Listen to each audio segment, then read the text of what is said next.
The airport was buzzing with its usual chaos, announcements echoing through the speakers, the rhythmic clatter of rolling suitcases, and the low hum of passengers chattering as they awaited their flights. Among them was Marcus, a well-dressed black man in his early 30s, seated quietly by the gate.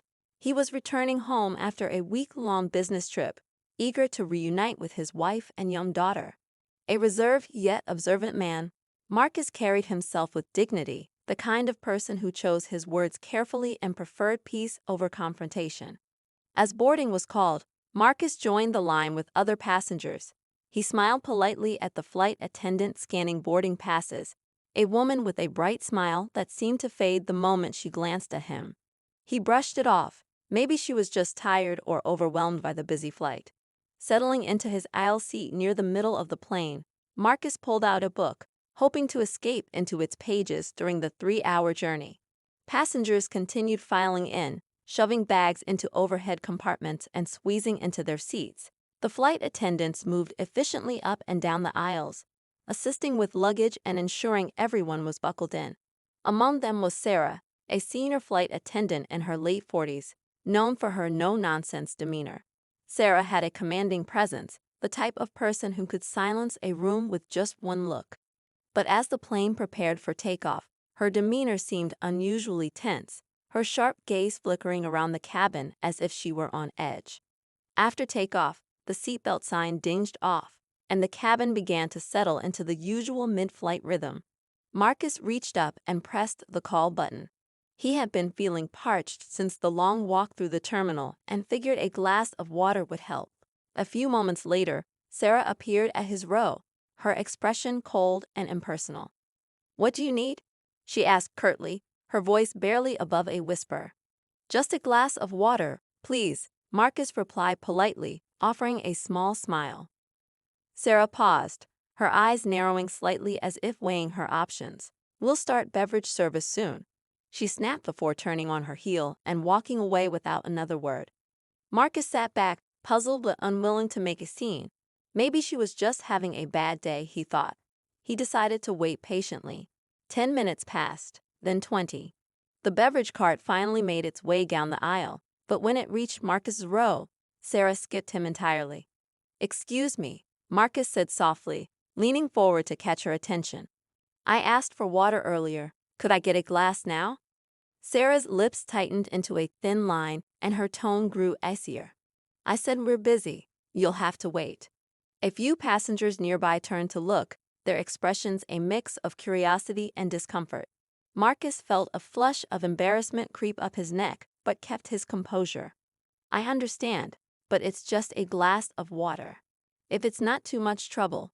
Before he could finish, Sarah cut him off, her voice sharp enough to turn heads.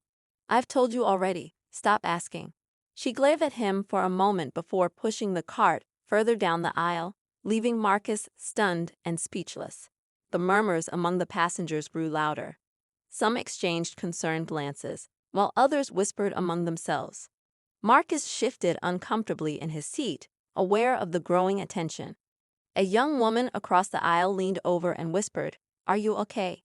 Marcus nodded, though his tight-lipped smile didn't quite reach his eyes. What no one realized was that this small act of dismissal was about to spiral into something much bigger. Just 5 minutes later, a sudden announcement crackled through the speakers, and the captain's voice, calm but firm, echoed through the cabin. "Ladies and gentlemen, we kindly ask for your patience as we address a situation on board. Thank you for your cooperation." All eyes turned toward the back of the plane, where Sarah stood frozen, her face drained of color. A uniformed supervisor had boarded mid-flight, summoned by an urgent report from a concerned passenger. Whispers erupted, and the tension in the air was palpable. What had started as a simple request for water was now unraveling into a confrontation that no one could have predicted, and it was about to change everything. The atmosphere inside the plane grew thick with unease. Passengers who had been flipping through magazines or watching in-flight entertainment now sat upright, their attention fully captured by the unexpected turn of events. Marcus remained in his seat, quietly observing. His heart raced, not from fear, but from the weight of the stares and whispers directed his way. He wasn't the type to seek attention, and now he found himself unwillingly at the center of a growing spectacle. The supervisor who had boarded mid-flight, a tall man with a calm but commanding presence, moved deliberately toward the galley where Sarah had retreated. He wore the same uniform as the other flight attendants, but the gold bars on his epaulets marked him as someone with authority. His name tag read James, and his demeanor suggested he had dealt with tense situations before. Passengers strained to catch snippets of the conversation happening at the back of the plane. Sarah's voice, usually sharp and controlled, now had a frantic edge. "It's nothing, just a misunderstanding," she insisted, though her words carried little conviction. James, unshaken by her defensiveness, kept his voice low and steady. "We've received a formal complaint, Sarah. I need to understand what's going on here." From his seat, Marcus could only see their silhouettes, but he didn't need to hear the details to know the discussion was about him. His throat felt dry, and not just from thirst. He replayed the earlier interaction in his mind, searching for something he might have done to provoke Sarah's hostility. But there was nothing. He had been polite, even patient. The murmurs among the passengers swelled again as James began walking up the aisle. He paused at Marcus's row, his expression professional but kind. "Sir," he said, crouching slightly to meet Marcus at eye level, "may I have a word with you?" Marcus hesitated, unsure of what to say. Finally, he nodded, setting his book aside. "Of course." James gestured toward the back of the plane, and Marcus followed, aware of dozens of eyes tracking his every move. The short walk felt longer than it should have, each step heavy with unspoken questions. When they reached the galley, James motioned for Marcus to take a seat in the jump seat while he stood. "I'm James, the senior supervisor for this flight," he began, his tone measured. "I understand you had an issue earlier with one of our attendants. Can you tell me what happened?" Marcus hesitated, not wanting to come across as a complainer. "It's really nothing," he said finally, his voice calm but firm. "I asked for a glass of water. That's all. I thought maybe she was busy, so I waited, but..." He trailed off, unsure how to describe the tension without sounding accusatory. James nodded, encouraging him to continue. "And then?" "She seemed upset. I don't know why," Marcus said carefully. "When I asked again during beverage service, she raised her voice and told me to stop asking." James listened intently, his face giving nothing away. "And that was it? No other interaction before or after?" "No, that's all," Marcus confirmed. James thanked him and asked him to return to his seat. As Marcus walked back, he could feel the weight of the passenger's curiosity. He avoided making eye contact, sliding back into his seat and picking up his book as though nothing had happened. Back in the galley, James turned his attention to Sarah. "I spoke with the passenger," he said, his voice calm but firm. "He described a very different version of events from what you implied earlier. Can you explain your side of the story?" Sarah crossed her arms defensively. "I don't see why this is such a big deal," she said. "He was being difficult, pressing the call button repeatedly and making unreasonable demands." James raised an eyebrow. "From what I've observed and heard from other passengers, that doesn't seem to be the case. He pressed the button once, and his request for water is hardly unreasonable." Sarah's face flushed, but she held her ground. "You weren't there. You didn't see how he looked at me, like he was testing me. These passengers think they can get away with anything these days." James' expression hardened. "Sarah, I need you to think carefully about what you're saying. Are you sure this is about his behavior? Or is there something else going on here?" For a moment, Sarah said nothing. Her gaze darted around the galley, avoiding James's eyes. It was clear she was searching for an excuse, a way to justify her actions, but James wasn't about to let the matter slide. "Listen carefully," he said, lowering his voice so only she could hear. "This isn't just about a glass of water. This is about how we treat our passengers, how we represent this airline. If there's a valid reason for your actions, I need to hear it.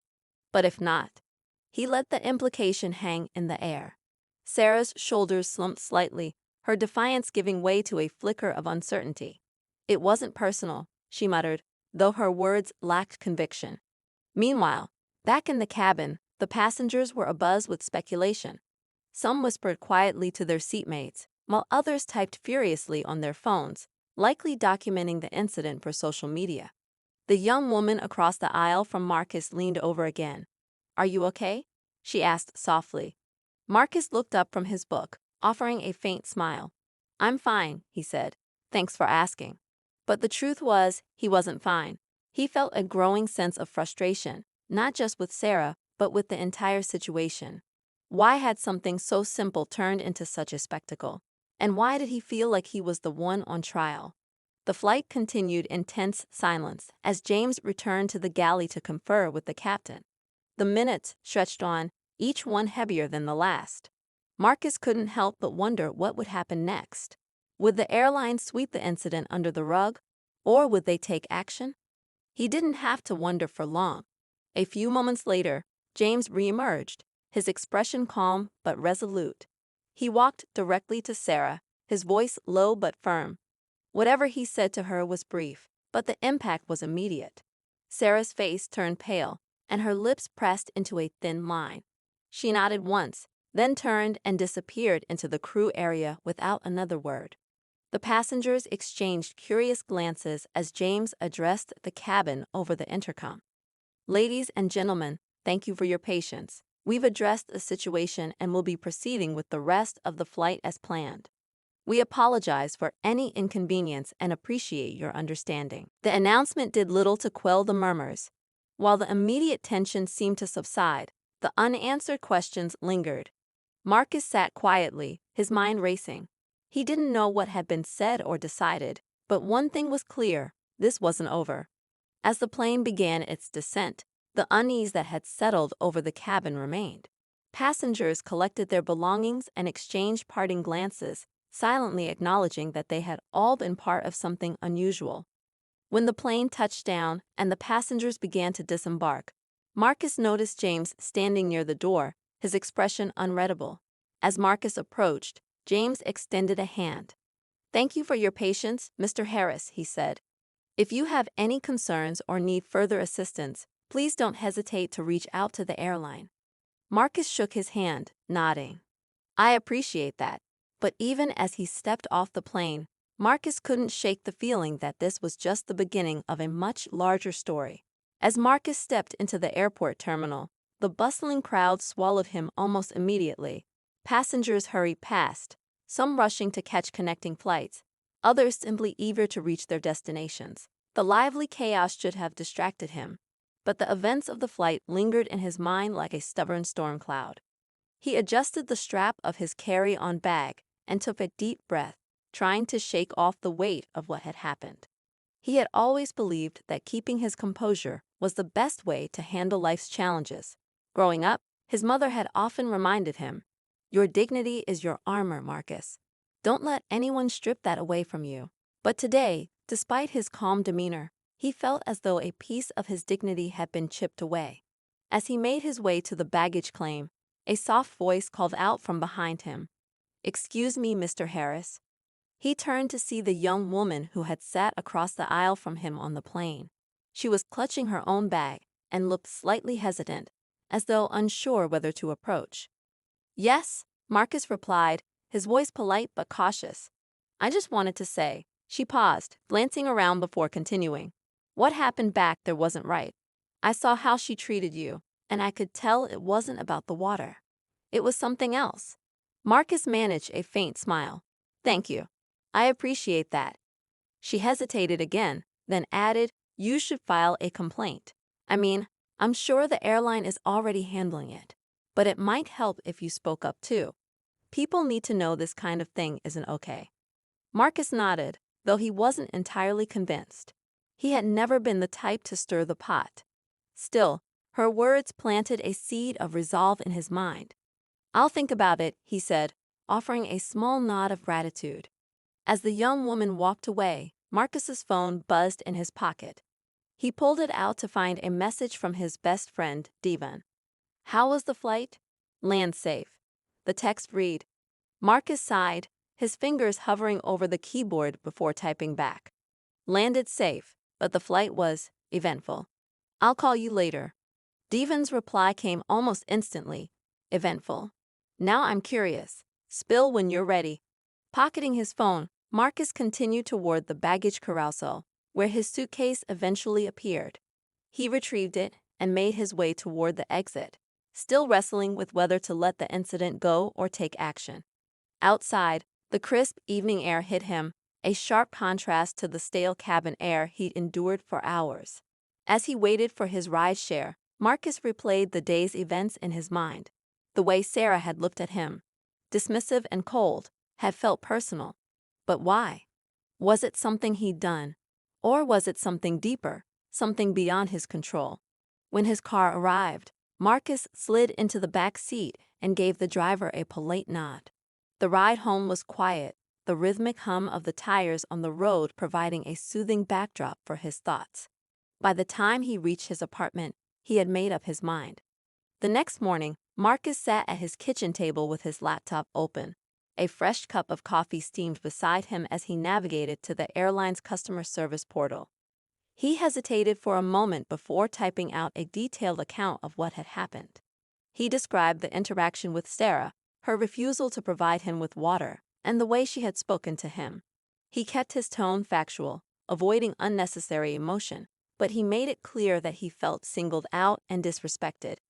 After hitting submit, Marcus leaned back in his chair, unsure whether he felt relief or apprehension. He didn't know what, if anything, would come of his complaint, but at least he had spoken up.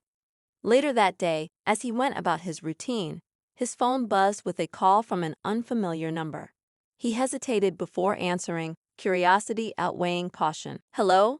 Mr. Harris, this is Amanda with Customer Relations at Skylark Airlines.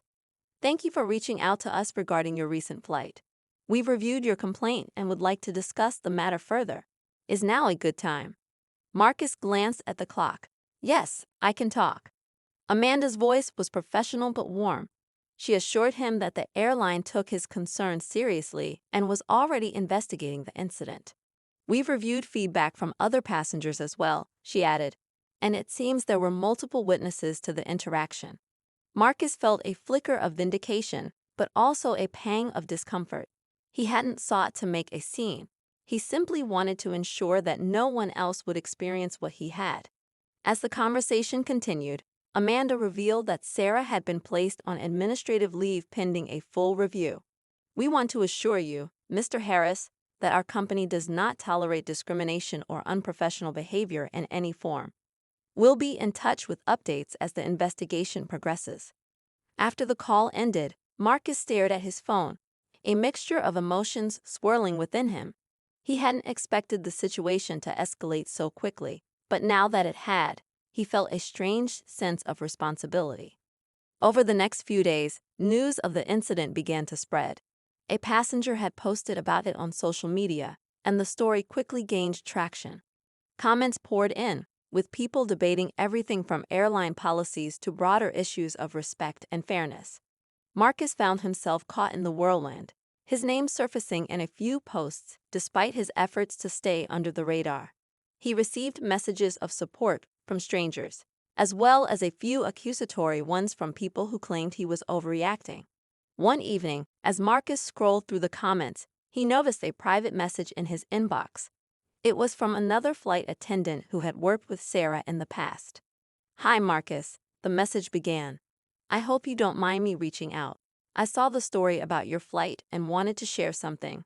Sarah has a history of this kind of behavior, but it's often swept under the rug. I'm glad you spoke up. It might finally make a difference." Marcus stared at the message, the words sinking in. It seemed this wasn't just about him. There was a larger issue at play, one that needed to be addressed. As he sat there, phone in hand, Marcus realized he was no longer just a passenger recounting an unpleasant experience. He was now part of a story that was still unfolding, one with far-reaching implications he couldn't yet fully grasp. As Marcus read the message from the former flight attendant, a sense of unease settled over him. The idea that Sarah's behavior wasn't an isolated incident, but part of a pattern, made everything feel heavier. He wondered how many others had been subjected to the same treatment and had chosen to stay silent, either out of fear or frustration. The days that followed were a blur of phone calls, messages, and growing media attention. Local news stations began covering the story, labeling it a disturbing example of workplace misconduct. Although Marcus had never intended to become the center of such a public narrative, he realized there was no turning back now. One evening, he received a call from Amanda at Skylark Airlines. Her tone was calm but carried a sense of urgency. "Mr. Harris, we wanted to inform you that the investigation into Sarah's behavior is nearing its conclusion. We've gathered statements from passengers and crew members, and the evidence is troubling." Marcus's grip on his phone tightened. "Troubling how?" he asked. "Well," Amanda hesitated, choosing her words carefully, "this isn't the first complaint we've received about Sarah. We're uncovering a pattern of behavior that suggests she's been acting unprofessionally for quite some time. Unfortunately, the incidents were never properly escalated." "Why wasn't anything done earlier?" Marcus asked, his frustration bubbling to the surface. Amanda sighed. "That's a question we're asking ourselves too. Sometimes these things get overlooked, especially if no formal complaints are filed. It's not an excuse, just an unfortunate reality. But I assure you, this time will be different." After the call ended, Marcus felt a strange mix of relief and anger. It seemed justice might finally be served. But it was clear that systemic failures had allowed Sarah's behavior to go unchecked for years. Meanwhile, the social media storm continued to grow. More people came forward with stories of similar experiences, some involving Sarah, others highlighting broader issues within the airline industry. Marcus found himself scrolling through countless posts late into the night, each one adding another layer to the unfolding drama. One message, in particular, caught his attention. It was from a man who claimed to have been a co-worker of Sarah's several years ago. "She's always had this way of making people feel small," the message read. "It's like she thrives on power trips. I'm glad someone finally stood up to her." Marcus didn't know how to respond. Part of him felt vindicated, but another part felt the weight of responsibility growing heavier. This wasn't just about his own experience anymore. It was about holding a system accountable for allowing such behavior to persist. The tension reached a new height when Marcus received an unexpected call from a reporter. The woman on the other end introduced herself as Rachel, a journalist working on a feature story about discrimination in the airline industry. "I'd love to hear your side of the story, Marcus," Rachel said. "I think it's important for people to understand what you went through and why this issue matters." Marcus hesitated. He wasn't sure if he wanted to put himself out there even more, but something about Rachel's tone made him feel she genuinely cared about the story, not just the headlines. "I'll think about it," he replied. Rachel didn't push, simply thanking him for his time and leaving her contact information. That night, Marcus sat in his living room, staring at his phone. The story had taken on a life of its own, and he wasn't sure how much more he could handle. Every decision felt like a double-edged sword. Speaking out might help bring about change, but it could also invite more scrutiny and stress into his life. The next day, Marcus received another call from Amanda. This time, her voice carried a note of finality. "Mr. Harris, we wanted to let you know that Sarah has been officially terminated from her position with Skylark Airlines. We've also implemented new training protocols to ensure incidents like this don't happen again." Marcus felt a rush of emotions, relief, satisfaction, and a lingering sadness for how long it had taken for action to be taken. But even as one chapter seemed to close, another was just beginning. News of Sarah's termination spread quickly, and reactions were mixed. While many applauded Skylark Airlines for taking a stand, others questioned whether firing her was enough. As Marcus watched the coverage unfold, he couldn't shake the feeling that the story wasn't over yet. There were still unanswered questions, still deeper issues that needed to be addressed. And somehow, he had become an unwilling but necessary voice in the fight for accountability and respect. The story took an unexpected turn just when Marcus thought things were beginning to settle. A few days after Skylark Airlines announced Sarah's termination, a cryptic message landed in his inbox. It was from an anonymous sender, the subject line reading, "Asterisk, there's more to this than you know." Asterisk. At first, Marcus hesitated to open it. He'd been receiving countless messages, some supportive, others hateful, and a few that bordered on conspiracy theories. But something about this one felt different. Against his better judgment, he clicked on it. The email contained no text, just an attachment. Curious but cautious, Marcus downloaded the file and opened it. His screen filled with a grainy video recording. It appeared to be security footage from an airport lounge. He immediately recognized Sarah, her signature Navy uniform unmistakable. She was speaking with a man in a suit, someone who seemed to carry authority, likely a senior employee at Skylark Airlines. The audio was muffled, but the body language was clear. Sarah appeared angry, gesturing wildly as she spoke. The man looked calm but firm, occasionally shaking his head. The timestamp on the video was from several weeks before the incident on Marcus's flight. Marcus replayed the footage, trying to decipher its significance. Was this connected to her behavior on the plane? Had she been reprimanded for something else before their encounter? Questions swirled in his mind, and with them came a gnawing feeling that there was more to Sarah's story than he initially thought. The video consumed his thoughts. He decided to send it to Amanda at Skylark Airlines, hoping she could provide some context. Her response was swift but cryptic. "Mr. Harris, we appreciate you bringing this to our attention. I can't comment on the specifics, but I assure you, this will be investigated." Investigated? Marcus felt frustrated. He had expected a more straightforward answer, but instead, Amanda's response only deepened the mystery. The following day, Marcus received another email from the same anonymous sender. This time, it contained a message. Sarah wasn't acting alone. There are bigger players in this game. Keep digging. A chill ran down Marcus's spine. What was this person implying? He hadn't thought of Sarah's actions as part of a larger scheme, but the email planted seeds of doubt. Was there a culture of discrimination at Skylark Airlines? Were there others complicit in the incident? Determined to find answers, Marcus began to dig deeper. He reached out to Rachel, the journalist who had contacted him earlier.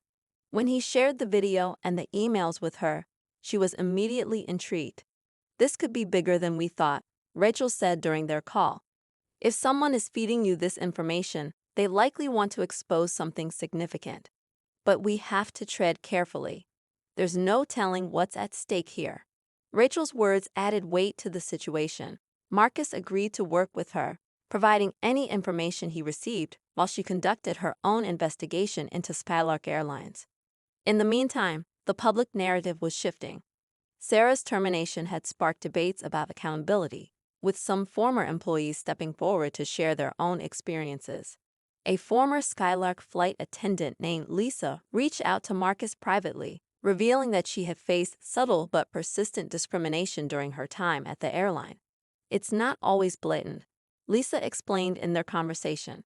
"Sometimes it's in the way they schedule you for the least desirable flights or how they pass you over for promotions. But you can feel it. It's there." Marcus couldn't help but think about the anonymous email. Could Sarah's behavior have been influenced by a toxic work environment? It didn't excuse her actions, but it painted a more complex picture of what might have led to that moment on the plane. As more stories emerged, Skylark Airlines came under increasing scrutiny.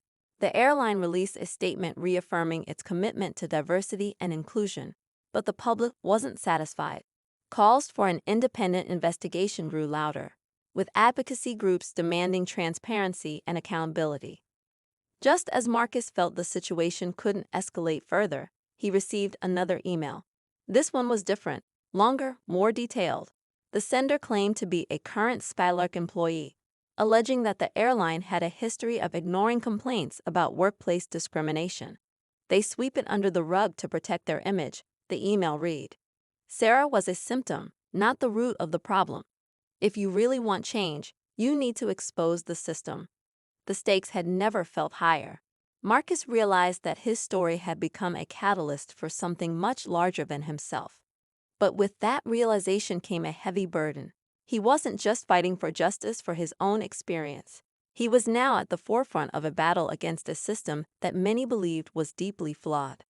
As Marcus stared at the email, he couldn't shake the feeling that the truth was within reach, but uncovering it would come at a cost. He was standing at a crossroads, unsure of how far he was willing to go, knowing that the answers he sought could change everything. The story reached its breaking point when Marcus received a call from Rachel late one evening. Her voice was urgent, a mixture of excitement and concern. "Marcus, I think we got it. But you need to see this for yourself." Rachel had uncovered internal documents from Skylark Airlines that painted a damning picture of their corporate culture. Through a whistleblower, she had obtained emails and memos that revealed systemic issues within the company, including a history of dismissing complaints about discrimination. One particular document stood out, a report from a former HR manager who had warned the airline's executives about the growing number of grievances from employees of color. The report had been ignored, its recommendations shelved. As Marcus read through the documents in Rachel's office, he felt a mixture of vindication and anger. This was the proof he hadn't even realized he needed. Sarah's behavior, while inexcusable, was just one thread in a much larger tapestry of neglect and bias. The question now was how to bring it all to light. The opportunity came sooner than expected. Skylark Airlines had called a press conference to address the mounting criticism. Their CEO, Robert Langston, planned to deliver a statement aimed at quelling public outrage and restoring the company's image. Marcus and Rachel decided this was the perfect moment to act. On the day of the press conference, the room was packed with journalists, cameras, and a few select members of the public. Marcus sat near the back, a quiet resolve in his demeanor. As Robert Langston began to speak, his words were carefully measured, full of promises about implementing new policies and conducting internal reviews. But to Marcus, it all rang hollow. When the floor opened for questions, Rachel stood up first. Her voice was steady but pointed. "Mr. Langston, how do you respond to allegations that Skylark Airlines has ignored repeated warnings about workplace discrimination for years?" Langston hesitated, clearly unprepared for such a direct question. "We take all concerns seriously," he said, "and we're committed to creating a safe and inclusive environment for all our employees." Rachel didn't back down. "Then can you explain why this report, submitted by your own HR team, was buried?" She held up a copy of the document, its bold title visible to the cameras. Gasps rippled through the room as journalists scrambled to take notes and snap photos. Langston's composure faltered. "I'm not aware of the specifics of that document," he stammered, "but we will investigate." Before he could finish, Marcus stood up. His voice was calm but firm. "Mr. Langston, I was on that flight. I was the passenger Sarah refused to serve. And while I've struggled to understand why she acted the way she did, these documents make it clear she was part of a system that failed her, just like it failed me and so many others. This isn't about one person, it's about the culture you've allowed to fester." The room fell silent as Marcus's words hung in the air. For a moment, it seemed like Langston might try to deny it, but the weight of the evidence was too much. Instead, he muttered something about needing to review the situation and abruptly ended the press conference. The fallout was immediate.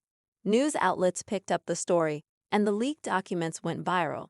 Skylark Airlines faced an unprecedented backlash, with calls for boycotts and demands for leadership changes. Within days, Robert Langston announced his resignation, and the company pledged to undergo a complete overhaul, including an independent investigation into its practices. But the story didn't end there. A week after the press conference, Marcus received another anonymous email. It contained a single sentence: "The truth always comes out, but not everyone will face it." Attached was a final piece of evidence, a recording of a private meeting where top executives, including Langston, had discussed strategies to suppress discrimination complaints to avoid bad publicity. Marcus shared the recording with Rachel, who published it as the final piece of her investigative series. The exposure led to criminal investigations and lawsuits against Skylark Airlines, forcing the company to reckon with its past in ways it had never anticipated. For Marcus, the journey had been exhausting, but also transformative. He had set out to stand up for himself and ended up uncovering a deeper truth that had the potential to create real change. As he walked through the airport weeks later, he noticed a subtle but significant shift. Skylark's new training posters emphasized equity and respect, and the staff seemed more aware, more intentional. Just as he was about to board his flight, a young flight attendant approached him. She smiled nervously and said, "I just wanted to thank you for everything you did. It's making a difference." Marcus nodded, humbled by her words. The road to justice had been long and fraught with challenges, but in that moment, he realized it had been worth it. As the plane took off, he looked out at the clouds and felt a quiet sense of hope. Hope that the world, while imperfect, could change if enough people were willing to stand up and fight for it.